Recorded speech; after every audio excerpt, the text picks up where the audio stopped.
श्री सीताराम चंद्राभ्याम नमः। बालकांड 23वां सर्ग। विश्वामित्र सहित श्री राम और लक्ष्मण का सरयू गंगा संगम के समीप पुण्य आश्रम में रात को ठहरना। जब रात बीती और प्रभात हुआ, तब महामुनि विश्वामित्र ने तिनकों और पत्तों के बिछौने पर सोए हुए उन दोनों ककुत्स्थवंशी राजकुमारों से कहा, नरश्रेष्ठ राम, तुम्हारे जैसे पुत्र को पाकर महारानी कौशल्या सुपुत्र जननी कही जाती हैं। यह देखो, प्रातःकाल की संध्या का समय हो रहा है। उठो और प्रतिदिन किए जाने वाले देव संबंधी कार्यों को पूर्ण करो। महर्षि का यह परम उदार वचन सुनकर उन दोनों नरश्रेष्ठ वीरों ने स्नान करके देवताओं का तर्पण किया और फिर वे परम उत्तम जपनीय मंत्र गायत्री का जप करने लगे। नित्य कर्म समाप्त करके महापराक्रमी श्री राम और लक्ष्मण अत्यंत प्रसन्न हो तपोधन विश्वामित्र को प्रणाम करके वहां से आगे जाने को उद्यत हो गए। जाते जाते उन महाबली राजकुमारों ने गंगा और सरयू के शुभ संगम पर पहुंचकर वहां दिव्य त्रिपद का नदी गंगा जी का दर्शन किया।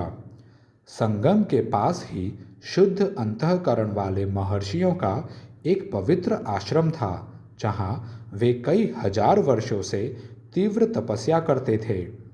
उस पवित्र आश्रम को देखकर रघुकुल रत्न श्री राम और लक्ष्मण बड़े प्रसन्न हुए।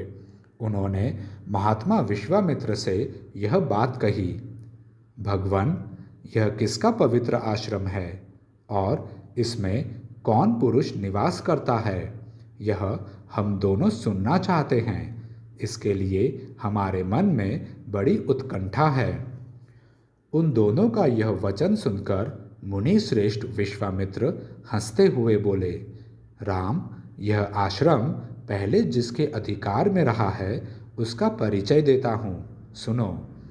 विद्वान पुरुष जिसे काम कहते हैं, वह कंदर्प पूर्व काल में मूर्तिमान था, शरीर धारण करके विचरता था। उन दिनों भगवान स्थाणु इसी आश्रम में चित्त को एकाग्र करके नियम पूर्वक तपस्या करते थे। एक दिन समाधि से उठकर देवेश्वर शिव मरुदगणों के साथ कहीं जा रहे थे। उसी समय दुर्बुद्धि काम ने उन पर आक्रमण किया। यह देख महात्मा शिव ने हुंकार करके उसे रोका। रघुनंदन, भगवान रुद्र ने रोष भरी दृष्टि से अवहेलना पूर्वक उसकी ओर देखा।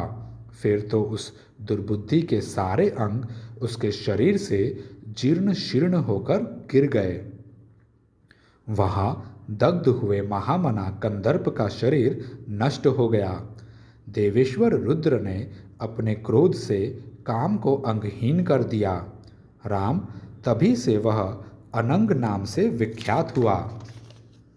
शोभाशाली कंदर्प ने जहां अपना अंग छोड़ा था, वह प्रदेश अंग देश के नाम से विख्यात हुआ। यह उन्हीं महादेव जी का पुण्य आश्रम है। वीर, ये मुनि लोग पूर्व काल में उन्हीं स्थाणु के धर्मपरायण शिष्य थे। इनका सारा पाप नष्ट हो गया है। शुभ दर्शन राम, आज की रात में हम लोग यहीं इन पुण्य शलीला सरिताओं के बीच में निवास करें। कल सवेरे इन्हें पार करेंगे। हम सब लोग पवित्र होकर इस पुण्य आश्रम में चले। यहाँ रहना हमारे लिए बहुत उत्तम होगा। नरश्रेष्ठ, यहाँ स्नान करके जप और हवन करने के बाद हम रात में बड़े सुख से रहेंगे। वे लोग वहाँ इस प्रकार आपस में बातचीत कर ही रहे थे कि उस आश्रम में निवास करने वाले मुनि तपस्या द्वारा प्राप्त हुई दूरदृष्टि से उनका आगमन जानकर मन ही मन बड़े प्रसन्न हुए। उनके हृदय में हर्षजनित उल्लास छा गया।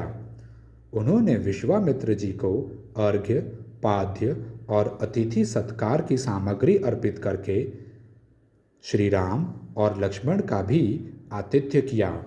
यथोचित सत्कार करके उन मुनियों ने इन अतिथियों का भांति भांति की कथा वार्ताओं द्वारा मनोरंजन किया। फिर उन महर्षियों ने एकाग्रचित होकर यथावत संध्या वंदन एवं जप किया। तदंतर वहाँ रहने वाले मुनियों ने अन्य उत्तम व्रतधारी मुनियों के साथ विश्वामित्र आदि को शयन के लिए उपयुक्त स्थान में पहुंचा दिया। संपूर्ण कामनाओं की पूर्ति करने वाले उस पुण्य आश्रम में उन विश्वामित्र आदि ने बड़े सुख से निवास किया। धर्मात्मा मुनि श्रेष्ठ विश्वामित्र ने उन मनोहर राजकुमारों का सुंदर कथाओं द्वारा मनोरंजन किया। इस प्रकार श्री वाल्मीकि निर्मित आर्ष रामायण आदि काव्य के बालकांड में 23वां सर्ग पूरा हुआ। जय श्री राम।